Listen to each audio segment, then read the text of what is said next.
এই ছোড়াটা গ্রামে ছিল না, গ্রামটা সুস্থ শান্তিভাবে মানুষগুলো বাস করছিল। যেদিনকে ও কেরালা থেকে বাড়ি এসে সেদিনকে আমাদের কারো না কারো মনে সন্দেহ হয়েছে যে ও আবার গ্রামে কিছু না কিছু একটা দুর্ঘটনা ঘটাবে। তা হ্যাঁ, সত্যি করে ঘটিয়ে দিলি ও। রে শালা সুবীরের বাচ্চা, তোর ঘরে মা বোন নাই নাকি বে শালা? তো আধেক রাতে পর পুরুষের বাড়িতে এসে তার জানলা ভাঙলি? জলিল ভাই, আজকে ও শালা আমার ঘরের জানলা ভেঙেছে, কালকে আমার ঘরের দরজা ভেঙে আমার বউয়ের সাথে খারাপ কাজ করবে। তার আগে তোমরা ওর একটা বিচার করে দাও, যাতে এরকম অন্যায় এরকম ভুল কাজ যাতে আর না করতে পারে। কত বড় হিম্মত, কত বড় সাহস, আধেক রাতে লোকে জানলা ভাঙছি। বে তুই তো কেরালায় ভালোই ছিলি বে, গ্রামে সবার কেন অশান্তি পাকালি বে? মানমারানি ভাই, আমার বউয়ের দিকে তুই নজর গেলে মানমারানি ভাই। এসব প্ল্যান করেছিল আগে থেকে, দেখিস ইয়ার কেউ নাই, এর বাড়িতেই যায়। তুমি ঠিকই বলেছো গো কাকা, ওই শালা প্ল্যান করেছিল। পিলান গাড়ে ভরে দেবো, দেখ না কোনি। তোমরা শোনো, এর একটা ব্যবস্থা না করলি ই কিন্তু একে যদি ছেড়ে দেওয়া হয় ই কিন্তু ফের পুনরায় এরকম কাজ করবে। তাহলে থানাতে ফোন করে পুলিশকে ডেকে পুলিশের হাতে তুলে দি। হ্যাঁ, তা তো দিতেই হবে, ও যা কাজ করেছে। আমি একটা কথা বলবো জলিল ভাই। বল কি বলবি? ও যে অন্যায় রাতের অন্ধকারে করেছে, এই ফালতুর এই দুটো জানলা ভেঙে, এই জানলা ভাঙার মানেটা কি? যে ও ওর বউয়ের সাথে খারাপ কিছু করতে চাইছিল। বে তাকাচ্ছিস কেন বে? যেটা সত্যি সেটাই বলছি বে। দাদাগিরি করছিস নাকি? বইলা জলিল ভাই, এই শালা আমার বউয়ের পা ধরে শুধু টেনেছে রাত্রিরে। বে ফালতু ফালতু কথা বলবি না। আমি জানলা দিয়ে হাত ভরিনি, আমি উক্কি মেরে শুধু দেখেছি। কি লাটুদা ছেলে, তুমি আমার বাবাটাকে ধরে টানছিলে না? আমি যখন পায়ে হাত দিয়ে আমি যখন উঠে বসলাম তখন তুমি ফরাম করে হাতটা বাই করে নিলে। বে সুরের বাচ্চা, তুই পায়ে হাত দিয়ে টানবি বা কেন বে? এটা বিচার করে দাও ভাই, তোমরা এটা বিচার করে দাও, নাহলে ও আবার এই কাজ করবে। তাহলে কি করবি কর, মেরে দিবি তো মেরে দে। এইসব ছেলেকে পুলিশের হাতে তুলে দেওয়াই ভালো হবে। আবার তাকাইছি।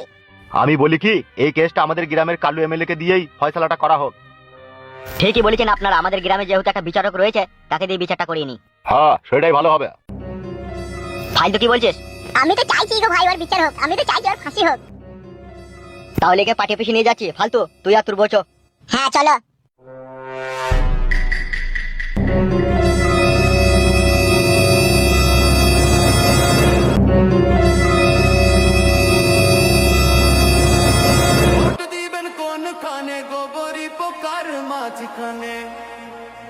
গোবরি পোকা চিনাববা।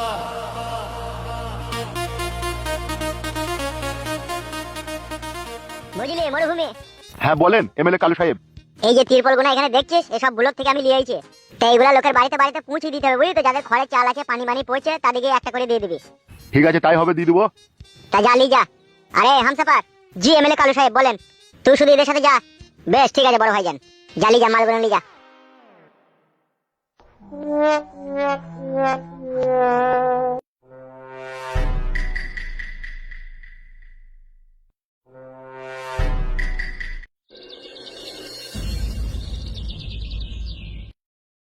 এমএলএ কালুয়া সাহেব, আপনার মতো একটা কঠিন বিচারক আমাদের গায়ে থাকতে কি করে এরকম দুর্ঘটনা ঘটতে পারে? এই হারামখোরের বাচ্চা হারামখোর কালকে যে কাজ করেছে, এই কাজের জন্য গ্রামের মানুষজন রাত্রি জানলা খুলে শুতেও ভয় করছে। তা এর জন্য আমরা একটা আপনার কাছে নির্দিষ্ট বিচার চাইতে এসেছি। কি কি করেছে কি ও? কালকে রাত্রিরে ভাত মাত খেয়ে আমি আর আমার বউ শুয়ে শুয়ে গল্প করছিলাম। আমার বউ বললো গো অনেক রাত হয়ে গেছে, কালকে সকালে আবার কাজে যাবে, তাই শুয়ে পড়ো। আমরা দুজনে শুয়ে পড়লাম। তার কিছুক্ষণ পরে দেখছি এই শালা কুকুরের বাচ্চাটা আমার বাড়িতে এসে যে আমার জানলা দিয়ে উকি মারছে।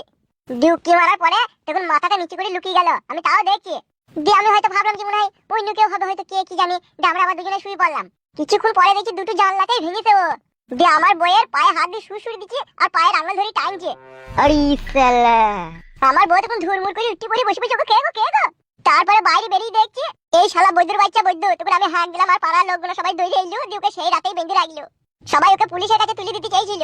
সেই সময় জলিল ভাই বললো কেন এখন পুলিশের কাছে দেওয়ার দরকার নেই, আমাদের গ্রামের তো বিচারক আছে এমএলএ কালু সাহেব, তার কাছে লিগেই বিচার চাইবো। সেই জন্য আপনার কাছে নিয়ে আসছি আমরা ওকে। এই বল বেটা এখানে আয়। কি ব্যাপার কি বে? শুকে খেতে খেতে তোকে ভূতে কিলুই ছিল নাকি? শুনেন কালুয়া সাহেব, যা কিন্তু রটে তা কিন্তু ঘটে না। মানে কি বলতে চাচ্ছিস কি তুই? ফালতুর বইয়ের সাথে আগে থেকে আমার রিলেশন ছিল, ওর সাথে আমার একটা ভালোবাসার সম্পর্ক, তাই ওর সাথে আমি অন্ধকার রাত্রে দেখা করতে এসেছিলাম।